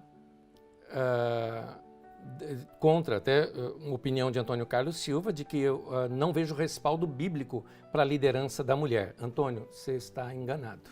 Desculpa, tá? Mas essa questão toda é a seguinte, explicando. A gente precisa ler um texto dentro do seu contexto. Quando nós estudarmos o Novo Testamento, nós vamos, primeira coisa, entender como eram os cultos na igreja primitiva. Bem diferente do nosso. Não tem palco, não tem um povo sentado um atrás do outro, normalmente isso era uma forma mais circular. Tem vários detalhes assim. E também havia separação entre homem e mulher na reunião, porque, questão da sociedade, era indecente um homem se dirigir a uma mulher casada. Era indecente isso. Nota-se aquela questão de Jesus com a mulher samaritana, que os discípulos espantaram de ver Jesus conversando ali com uma mulher casada. Então, se a mulher tinha alguma dúvida do que estava sendo ensinado, ela não poderia se dirigir àquele que estava ensinando. Então ela tinha que perguntar para o marido, que não estava ao lado dela, porque se sentavam separados, homens e mulheres. Então ela vai perguntar para o marido perguntar para o cara. Imagina a bagunça que ficava isso. Por isso que Paulo fala que quem tem dúvida pergunta em casa. Então tinha essas questões ali. Agora, por um outro lado, o texto que aparece lá em Timóteo, que é um texto posterior, que você vai estudar comigo isso, que inclusive provavelmente nem sejam palavras de Paulo, que já apresentam situações da igreja já do 2º século, isso nós vamos estudar lá adiante. Você vai ver, por exemplo, em contraponho esse texto, como aqui foi dito, não tem respaldo bíblico para a liderança da mulher. Tem, eu te mostro. A Bíblia fala de Andrônico e Júnia, que eram apóstolos. E Júnia é nome feminino, que na nossa tradução, por questão de machismo, colocam Júnias, para dar a entender que pode ser um homem ali. Não é Júnia, é mulher, pode procurar o texto. E você vai encontrar em Romanos 16. Agora, então, como é que fica agora? Uma apóstola. Como é que fica isso? Não é? Está lá, está na Bíblia. Ou, por exemplo... Você pega Romanos 16 também, versículo 1 e 2, que aquela carta que é para Éfeso, na verdade, não é para Roma, é para Éfeso aquela carta, o capítulo 16, Paulo fala assim, eu recomendo a nossa irmã Febe, que é ministra da igreja em Cencreia. Então a palavra que ali ministra, o diácono não é alguém que só para servir ceia, meu querido, isso aqui é coisa do protestantismo moderno. A palavra diácono é ministro. Os ministros que ministram, que ensinam. Essa mulher era líder, que ensinava ali na igreja. Porque se ela fosse só alguém ali, só para dar um apoio, só, vamos dizer, igual hoje em dia, só para carregar a bandeja da ceia, não precisaria de uma carta de recomendação de um apóstolo para isso. Carta de recomendação era para alguém ministrar na igreja, que era o que a igreja de Corinto estava cobrando de Paulo, que Paulo não tinha carta de recomendação. E ele fala, eu sou a carta para vocês, porque eu fundei essa igreja. Enfim, tá? Então você vê sim as mulheres ministrando na igreja lá atrás, tem isso sim. Então, esse machismo não é novo, esse machismo você tem desde a era dos patriarcas. Abraão foi machista. Se você quiser saber mais sobre o assunto, tem uma ministração onde eu trato esse assunto sobre Abraão e Sara. Pode procurar lá, tem na nossa playlist, que eu pego lá, tem uma playlist chamada de Abraão a Davi. As duas primeiras ali eu trato sobre Abraão e Sara. E você vai ver o Abraão, por exemplo, oferecendo a mulher dele para o faraó, em troco de dinheiro, de riqueza, tá? Foi por causa disso. Então, dá uma olhada lá no texto, que a gente faz uma exegese daquele texto para mostrar isso. Machismo, porque via a mulher como propriedade. Mas Jesus apela dizendo, mas no princípio não era assim. Não era para ser dessa maneira. No cristianismo, o que Paulo mesmo diz? Então, Paulo não pode se contradizer. Ele disse, em Cristo não existe nem homem nem mulher. Não tem macho, fêmea, não tem nada disso. Portanto, está fora essa ideia de homem e mulher. A ideia do homem como cabeça também é um outro entendimento errado. Porque a ideia do homem como cabeça é o seguinte, nós, quando lemos ali a palavra cabeça, nós entendemos que é aquele que manda. Porque a nossa ideia é que, por exemplo, qual que é a nossa ideia de romantismo? É o coração, não é? De inspiração é do coração. Lógica e que manda e que ordena é da cabeça. Essa é uma ideia ocidental. A ideia dos gregos não era essa. Para os gregos, eles valorizavam a psique humana. E essa psique humana, que é tanto emoção quanto mente. O homem é essa alma da mulher, o homem é o cabeça da mulher, no sentido que ele é a inspiração dessa mulher. Ali não está falando de cadeia de autoridade, não está falando de exército, não está falando de organograma, nem de pirâmide. Ali está falando de que é uma função do homem inspirar a mulher. É essa. Assim como Cristo é o nosso cabeça, que ele nos inspira. Onde que eu vou buscar inspiração? Busque em Cristo, é isso que o texto está falando. Então, é essa que é a ideia do homem e a mulher, do homem ser cabeça da mulher. Como eu costumo dizer, confundem ser cabeça com ser cabeçudo. E não é isso o que a Bíblia está ensinando. Então, eu acho que aqui eu resumi a maior parte das perguntas. Outras perguntas que aparecem aqui, que agora já não tem mais a ver com machismo, tem a ver com o fruto da tentação e o chamado pecado original. O Jesuíno, por exemplo, fez a pergunta: a tentação descrita no texto de Gênesis, serpente, fruto, se referia ao reinado de Salomão. Sim. Qual foi o pecado original que levou o homem a se afastar de Deus? E aí ele faz uma pergunta: se é que existiu um único pecado? Boa essa sua pergunta, porque você teve uma sacada aí de uma coisa. A ideia de pecado original é uma ideia protestante que surge principalmente do calvinismo para cá. Você não vê essa ideia ali.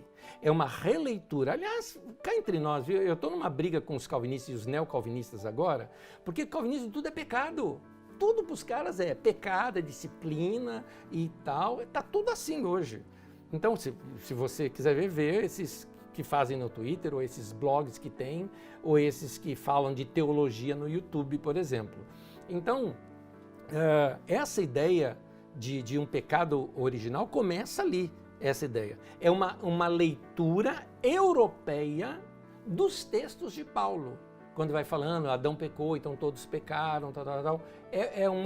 Quando todos pecaram e destituídos estão da glória de Deus. Sim, tem esse afastamento da humanidade com Deus. Mas a ideia de pecado o tempo todo é uma ideia calvinista. Então,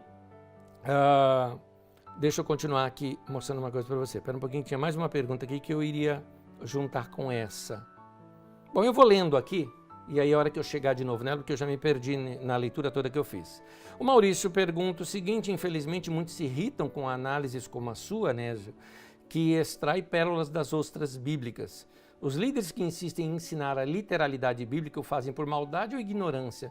Querido, eu acho que não. Eu acho que tem muita gente boa, irmãos queridos, sabe, mas aprendeu daquele jeito. Eu tô jogando aberto com você. Eu não acho que eu tinha um coração mau ou ignorante quando eu também ensinava essas coisas. É porque a gente aprende, no seminário ensina isso pra gente, para nós é certo, quem sou eu para discutir, não é? Até que você vê que você pode sim discutir, pode repensar e você vê textos de outras maneiras também. Então, vamos entender que não é isso que vai fazer diferença entre nós. Se um irmão pensa diferente de mim, eu me lembro, eu estava conversando com o Dudu, meu filho, sobre céu, e eu falava com ele o seguinte, de uma senhora que eu estava conversando com ela lá na Carisma, e ela já idosa, e ela falava assim para mim: ah, pastor, eu não vejo a hora de pisar naquelas ruas de ouro, e a minha mansão lá no céu, que vai ser muito linda. Sabe o que eu fiz? Entrei na dela. Isso mesmo, irmão, vai ser muito linda a sua mansão celestial, andar naquelas ruas de ouro. Ah, né, você não acredita nisso? Querido, eu entendo que aquele texto é figurado. Que valor tem ouro no céu, cá entre nós, entendeu? O que o texto está querendo mostrar é que a coisa mais valiosa pelos humanos, que é o ouro, lá no céu é chão, né? Então, é isso que está querendo mostrar, que os valores são outros. Mas ela entendeu isso literalmente, qual o problema? E aí eu disse para o Dudu, eu falei: nós não temos o direito de tirar a esperança de ninguém. Não temos esse direito. Então, aquele irmão que quer entender esses textos como literais, deixa ele entender, deixa ele em paz. Eu estou te dando uma opção de você pensar de uma maneira diferente, que talvez te satisfaça, como é o meu caso. Eu estou abrindo com vocês uma coisa que me satisfaz. Para mim, eu me senti muito mais livre, muito mais apaixonado pelas Escrituras ao ler os textos bíblicos dessa maneira, e não daquela maneira cheia de regrinha, tudo é pecado, tudo só te condena. Você só vai no culto para levar chibatada, né? Oh, chicote de Deus aqui, aleluia. Isso não casa. comigo. Eu não entendo o evangelho dessa maneira. Mas, para quem precisa, tem igreja dessa maneira. E graças a Deus, vão todo mundo para o céu. Da mesma maneira. Todo mundo vai junto. Coisa boa. Não é isso que vai nos separar. Porque o que salva não é se crê nisso ou não crê nisso. O que salva é Jesus e a obra dele foi maravilhosa. E nisso nós estamos todos de acordo. Então, a Yara faz alguns posts, são vários aqui, falando da questão da ecologia. E ela fala da ética cristã, de tratar o ser humano, né? A preocupação ecológica, e está tudo correto, isso sim, ela pergunta correto. E aí ela pergunta, qual é o seu posicionamento, uma terceira pergunta dela, quanto à responsabilidade ecológica da igreja, de fato, e a participação na missão de Deus com a prática de um evangelho integral. É muito interessante essa ideia de um evangelho, eu nem estou usando a palavra evangelho integral muito, por causa de que tem um debate aí, teologia integral, aquela coisa toda. Eu não gosto desses debates, eu não gosto de carimbo na minha cabeça, tá? Não gosto. Então, mas eu concordo que essa palavra está correta aqui, muito bem colocada. A igreja precisa também participar dessas questões, como eu disse, uma vez que nós somos criação de Deus, Deus nos colocou aqui no mundo para quê? Para cuidar da terra. Então nós temos que cuidar. Nós temos que zelar por isso aqui que nós temos. Aqui é o nosso lar. Transitório mas a gente precisa cuidar disso. Eu estou relembrando aqui uma situação antiga, né? Na época ainda que George Bush era filho, né? George Bush filho era presidente nos Estados Unidos e um dos seus representantes, um dos seus secretários, quando eles negaram assinar o Protocolo de Quioto. O Protocolo de Quioto foi um acordo internacional para reduzir a emissão de gases que prejudicam a nossa atmosfera. Vocês devem se lembrar dessa discussão toda sobre a camada de ozônio. E eles se recusaram a assinar isso porque estavam dizendo que isso era contra a sua economia, novamente colocando a economia acima da saúde humana ou de outros povos. E ele se recusou a isso, e aquele homem, sendo cristão, desculpa aqui eu colocar entre aspas, tá? Para mim ele é um religioso, mas não de prática cristã, onde, eu estou dizendo pelas palavras dele, porque as palavras dele são assim, Jesus vai mesmo voltar e vai destruir tudo isso, então nós não temos que ficar nessa de ecologia e preservar as questões ecológicas. Desculpa, gente, sendo honesto com vocês, minha resposta foi que agora eu descobri a besta do Apocalipse. Pronto. Continuando. O Kleber pergunta assim, Anésio, frente das escrituras, a frente nas escrituras diz sobre quem tirar a vida de inocente pagará com sua vida também. Sim, sim. E isso eu não tinha entendido sobre como Deus protegeu Caim. Aproveitando, como deve ficar os países que têm pena de morte? Quem leva a culpa do pecado? O responsável do governo? O executor? Aí o Antônio Carlos também emenda nisso, perguntando, a pena de morte não é bíblica? Muito boa pergunta de vocês, Kleber e Antônio Carlos. Boa pergunta. Eu quero só completar dizendo o seguinte, dar um detalhezinho. Eu vou me apegar nesse detalhe que o Antônio Carlos falou. A pena de morte não é bíblica? Interessante, olha, presta atenção na minha resposta.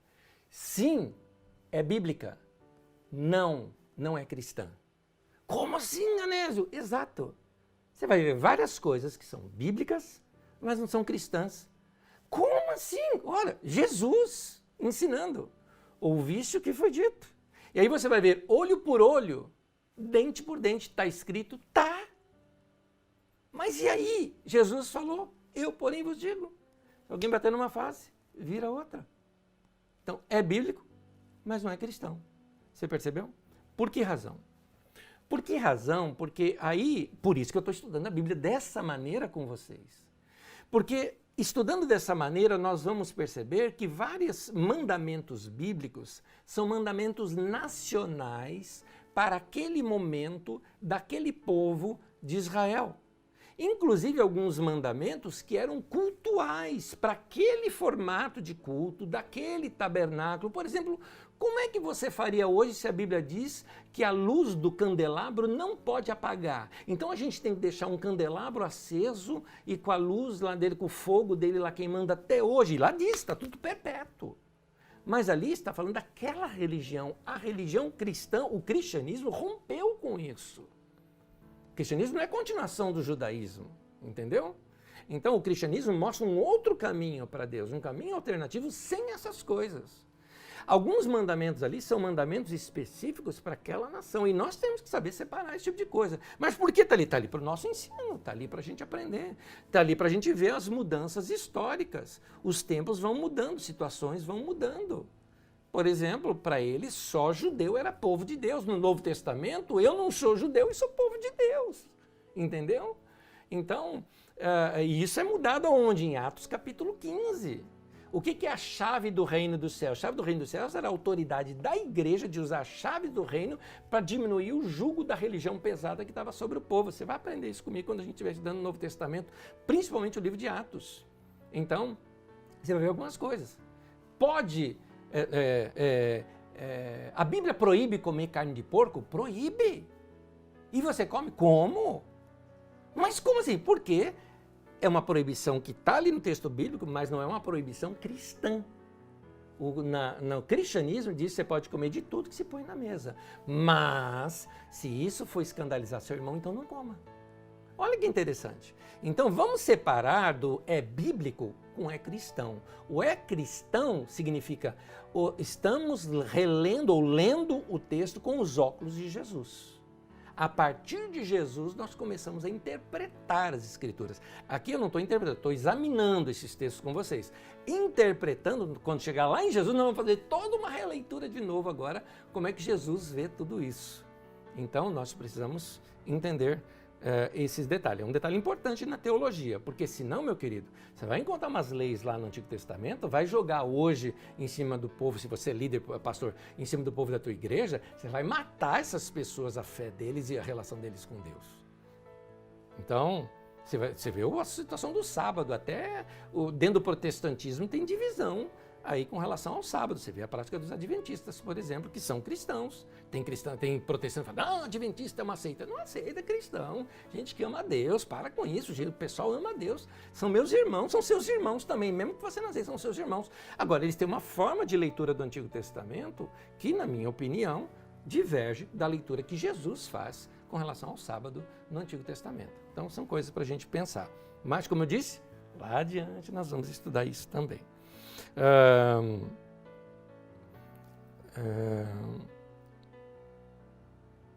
Sim, outra que citou a relação do pecado e a condenação da humanidade foi a Silene Fecina, que ela pergunta sobre a história de Adão, Eva, Caim, Abel. Foram metáforas para explicar como Deus agia? Sim, de uma certa forma, sim. De uma certa forma é isso mesmo. O texto é uma criação para que dentro dele fosse tidas as revelações de vida prática para aquela nação. É isso sim. Com relação ao pecado como condenação da humanidade, você vê isso também nas Escrituras Sagradas, nas interpretações de Paulo. Mas como nós vamos estudar isso já no Novo Testamento e depois da obra de sacrifício de Jesus, aí sim vai dar para a gente entender melhor essa questão de pecado original, tá? É isso. Eu concordo com o Espanta, que é um contraponto aqui interessante. Fabiana Boy coloca, por exemplo, assim: eu sei que preciso muito mudar meu pensamento sobre quem pratica pedofilia e estupro, mas devido a um trauma e também por conviver com outras mulheres traumatizadas, eu ainda não consegui. Fabiana, veja bem, pedofilia, estupro e tantos outros crimes são hediondos, são horrendos. É sim para se ter nojo, é sim para se condenar, é sim. Só que quem vai fazer isso? O Estado. Através de que maneira? Prendendo essas pessoas e isolando-os da sociedade. Alguém me perguntou então sobre o direito de pena de morte, foi dito aqui atrás. Até na pergunta fala, no caso da pena de morte, quem que fica como culpa do pecado?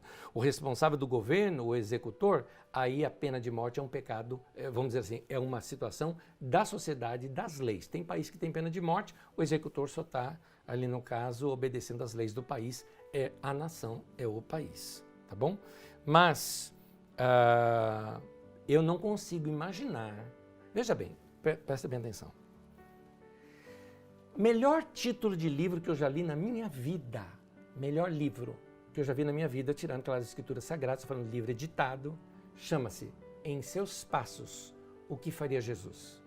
Eu não estou dizendo o livro, porque o livro ele é antigo, ele tem algumas tradições da cultura norte-americana, sabe, tem várias coisas ali que são muito da cultura americana. Não é o livro, é o título, porque esse título é fantástico.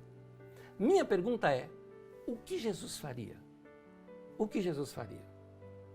Vamos ser bem honestos. Irmãos, aqui, ó, por favor, não estou falando de política, não, estou falando de cristão agora. Não é de política, estou falando de cristão, estou falando de pastor, se você acha certo isso. Você acha certo eu no púlpito fazer arminha? Você acha certo? Que fosse outro candidato, não estou nem dizendo que é o candidato que hoje é presidente, não estou nem falando dele. Estou falando isso porque num evento de São Paulo, na Marcha por Jesus, foi feito isso.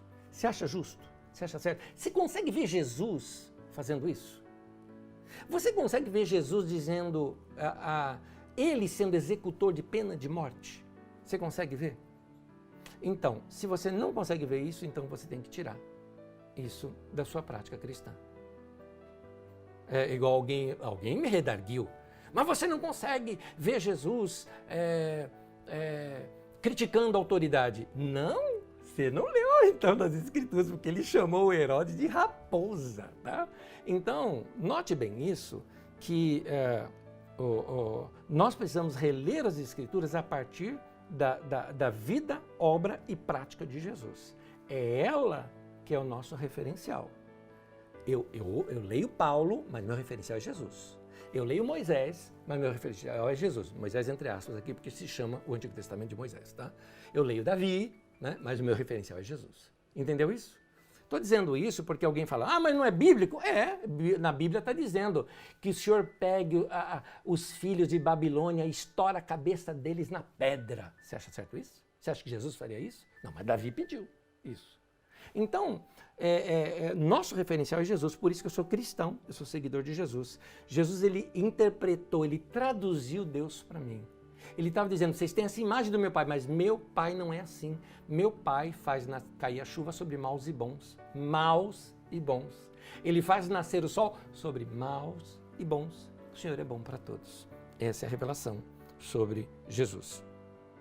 João Frederico dos Santos falou, existem muitos programas sensacionalistas na mídia que defendem essa ideia de bandido bom e bandido morto. É verdade, mas essa é a mídia, né? Essa é a mídia. É mundo, esse é o mundo que a Bíblia diz, não ameis o mundo. Jesus não fala isso. É isso que eu estou defendendo. Continuando aqui. Hélio Rodrigues Magalhães, me permita uma coisa muito particular. Um beijo, primo, gente querida. Caim matou Abel, eu creio que foi o primeiro homicídio da terra, sim, isso mesmo. Será que ele tinha conhecimento do que era retirar a vida de uma pessoa, já que não havia acontecido tal ocorrido? Eu acho que a consciência tem, né? Eu acho que ele fez, porque senão ele não seria culpado, né? Ele não se sentiria culpado, porque o texto mostra que depois sai vagando pela terra, né? Mas aí, só se a gente tomar o texto como literal. Mas tomando a própria figura que o texto nos passa, mostra um homem que saiu vagando pela terra. Inclusive, se não me engano, a palavra node também significa peregrinação, ou algo parecido, ou vagando, ou algo parecido assim. O Sebastião Peixoto coloca assim, o que salva ou condena o homem não seria o seu livre-arbítrio? Deus nos deu e mantém isso. Jesus nos ensina a perdoar sempre, mas quem seguir apenas a sua natureza animal não será perdoado. É justo? Melhor perdoe. Sebastião, sim, você está certo até um ponto aqui quando você fala de que é a pessoa que decide se ela vai perdoar ou não. Isso sim tem a ver com livre-arbítrio. Mas de fato o que nos salva é Jesus, né? E Jesus, ele nos salvou antes do meu livre-arbítrio. Por quê? Porque ele morreu na cruz quando nem eu nem você tínhamos nascido ainda. Esse é o grande amor de Deus, né? Que ele nos amou quando nós ainda éramos pecadores. Olha que coisa linda. E a Bíblia até diz, eu amo a Deus, mas ele nos amou primeiro. Esse é o amor de Deus por nós. É por isso que Paulo fala, o amor de Cristo nos constrange. Porque assim, Paulo está dizendo, eu não presto, é isso que Paulo está dizendo. Mas ele me amou mesmo eu não prestando. Não é? É isso que ele fala. Então, graças a Deus pela obra de Jesus na nossa vida, essa grande salvação. Simone Clemens me pergunta, gostaria de saber se existe participação das igrejas evangélicas no Sínodo da Amazônia. Teve sim, Simone, eu não lembro de detalhes, você pode procurar isso na internet, se não me engano, luterano também teve. O Papa abriu para outros participarem. Só um detalhezinho sobre o Sínodo da Amazônia, que eu queria que você soubesse que não foi na Amazônia, tá? Isso foi, se não me engano, foi em Roma mesmo, esse sínodo, tá? E foi uma discussão, não só sobre a Amazônia, era o nome, era o título dado, porque foi uma discussão sobre a participação da igreja nas questões ecológicas e com relação também aos índios, porque a igreja tem uma dívida com relação aos índios. E aqui eu me refiro especificamente à Igreja Católica Apostólica Romana, tem uma dívida muito grande, porque na colonização brasileira feita exatamente pela igreja, por um bom tempo, considerava-se se os índios tinham ou não tinham alma. No entanto, aqui também fica um contraponto dos jesuítas, que os jesuítas fizeram as missões, onde eles preservavam os índios, educavam os índios, e ali eles davam condições daqueles índios não serem colocados como escravos. Mas aí tem um outro contraponto desses demônios ambulantes chamados bandeirantes paulistas, que muitos deles foram e destruíram missões inteiras, não só matando índios, mas também fazendo índios seus escravos. E tudo isso feito em nome de Deus. Então, em nome de Deus, você derruba Torres Gêmeas, em nome de Deus, você invade o Iraque, em nome de Deus, você mata alguém, em nome de Deus, se faz esse tipo de coisa toda, né? Em nome de Deus, o cara bate na mulher porque acha que ele é o cabeça, em nome de Deus, faz muita coisa. Mas Jesus veio e fala o seguinte: esse aí não é o meu pai. Meu pai não é desse jeito. Então, vamos ler as Escrituras com esses óculos de Jesus. Que Deus nos abençoe, que Deus nos guarde, que Deus oriente o nosso caminho e o nosso caminhar para que a gente consiga andar cada vez mais parecidos com Jesus. Eu ainda tenho algumas outras perguntas aqui que me chegaram depois. Irmãos, às vezes não dá para responder todas, porque chegam muito tarde, então tenta mandar mais cedo, tá? Para dar tempo da gente responder. Antônio Carlos Silva, essa questão da ecologia não diz respeito à nossa condição de mordomos da criação do Senhor? Perfeito, Antônio, é isso mesmo. Nós somos mordomos. O ser mordomo de Deus é isso mesmo que você está entendendo. Nós temos que cuidar daquilo que foi Deus quem criou. Está certíssimo, sim. Simônio Alamino, Anésio, falando em bíblico, mas não cristão, qual o seu entendimento sobre corrigir os filhos com vara? Vamos deixar quando a gente estudar Provérbios, que está perto. Pode ser? Então, em Provérbios, nós vamos estudar o livro de Provérbios, estudar algumas temáticas no livro de Provérbios e vamos também tratar desse tema, porque senão eu te dou uma resposta muito simples aqui e ela pode criar mais dúvidas ainda que não fazem parte da nossa aula, mas nós vamos estudar Provérbios porque muitos provérbios são de Salomão. Como nós estamos estudando a era de Salomão, nós temos muitos escritos ainda aqui pela frente, não são só esses aqui de Gênesis, não. Temos outros também. Deus abençoe a cada um de vocês. Deixa eu ver, peraí. Luciana Osório, mas que lugar que Jesus foi preparar para nós? Luciana, se você ler o texto, que na tradução antiga diz, na casa de meu pai há muitas moradas, na verdade, ali o texto está dizendo o seguinte, na casa de meu pai há muito lugar, é o texto que está ali, no texto original, tá? O texto dá a ideia de lugar, tá? Então, na casa do meu pai há muito lugar. E aí eu te pergunto, qual é a casa do pai? É o céu? A Bíblia mostra, já no Novo Testamento, que a casa de Deus é a igreja. O que Jesus está dizendo é que a casa que ele estava preparando, que é a igreja, tinha espaço para todo mundo. Ou seja, Jesus estava predizendo o tempo, que não ia ser só Israel, o povo de Deus, mas com o nascimento da igreja, tem espaço para todo mundo, inclusive para mim e para você. Que coisa, hein? Até o osasquense e paulistano pode estar na casa de Deus hoje, não é mesmo? Que bênção isso. Que Deus abençoe cada um de vocês, graça e paz, Deus abençoe, até a próxima aula.